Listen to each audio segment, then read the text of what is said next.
On dit souvent qu'il faut avoir la main verte pour faire pousser des légumes.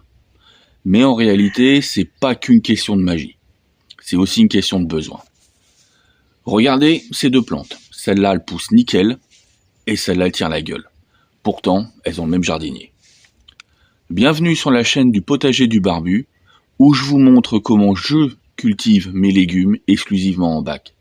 Et aujourd'hui, on va voir ensemble ce qu'un légume a vraiment besoin pour grandir, et surtout comment bien le nourrir. Le premier besoin, la lumière. C'est le carburant du légume. Sans elle, pas de photosynthèse, pas d'énergie, pas de croissance.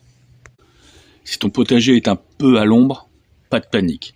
Plante des légumes qui aiment ça, comme les épinards, les choux ou encore les salades. Mais laisse tomber les tomates, elles dépriment sans soleil. C'est pour ça que quand on rentre en période automnale, on commence à planter les choux, les épinards, des légumes qui n'ont pas besoin de trop de soleil, et c'est pour ça que tu remarqueras que tes tomates commencent tout doucement à dépérir. Le deuxième besoin, c'est l'eau, mais ni trop, ni pas assez. Le trop, c'est la noyade, pas assez, c'est le Sahara. Le secret, c'est d'arroser en profondeur, moins souvent, mais bien. Comme ça, les racines descendent chercher directement l'eau où elles en ont besoin. Pour savoir quand arroser, t'as pas besoin d'application. Tu mets ton doigt dans la terre, s'il ressort sec, c'est le bon moment. S'il ressort tout boueux, c'est que ton légume il nage déjà. Le troisième besoin, c'est la chaleur. Mais attention, tous les légumes n'ont pas besoin de la même météo. On sait tous que les tomates adorent les apéros au soleil. Les choux, eux, préfèrent la fraîcheur. C'est comme nous, il y a l'équipe t-shirt et l'équipe plaid dès le mois de septembre. Pour aider un peu les frileux, tu peux pailler ton sol ou poser un voile de forçage au printemps. Et à l'automne, tu gardes le sol couvert pour conserver la chaleur. Ensuite, on a la terre. C'est la maison du légume. Si elle est pauvre, tassée ou épuisée, t'auras beau arroser, rien ne va pousser. Si c'est du béton, ta carotte va ressembler à un cure-dent. Pour améliorer ta terre, il n'y a pas de secret. Tu ajoutes du compost, tu la aères doucement et tu la gardes couverte avec de la paille ou autre chose. Un sol nu, c'est un sol triste. Et là, on arrive à un point que beaucoup oublient. Les légumes ont faim. Oui, les légumes ont besoin de nourriture. Tu vois, lui, il n'a pas eu son petit-déj.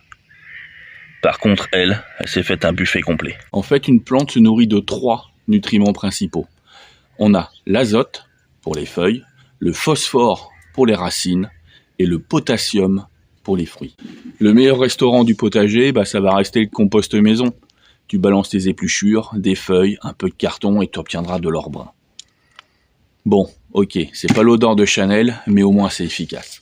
Tu peux aussi donner un petit coup de boost avec du purin d'ortie, ça c'est plein d'azote, ou de la consoude pour les fruits.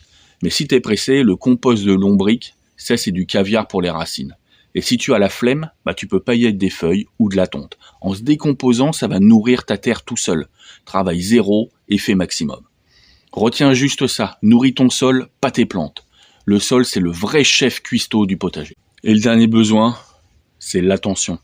5 minutes par jour à observer ton potager, c'est la meilleure astuce du monde. Tu vois ce qui va et ce qui va pas. Un vrai détective du jardin. Le potager te parle, faut juste apprendre à le lire. Finalement, un légume, c'est comme nous. Il a besoin de lumière, d'eau, de chaleur et d'une bonne terre, d'un peu de nourriture et surtout d'attention. Si tu prends soin de lui, il va te le rendre. Et c'est ça la vraie magie du potager. Si tu as appris un truc aujourd'hui, laisse-moi un petit pouce vert, n'oublie pas de t'abonner et dis-moi en commentaire c'est quoi ta meilleure astuce pour nourrir la terre.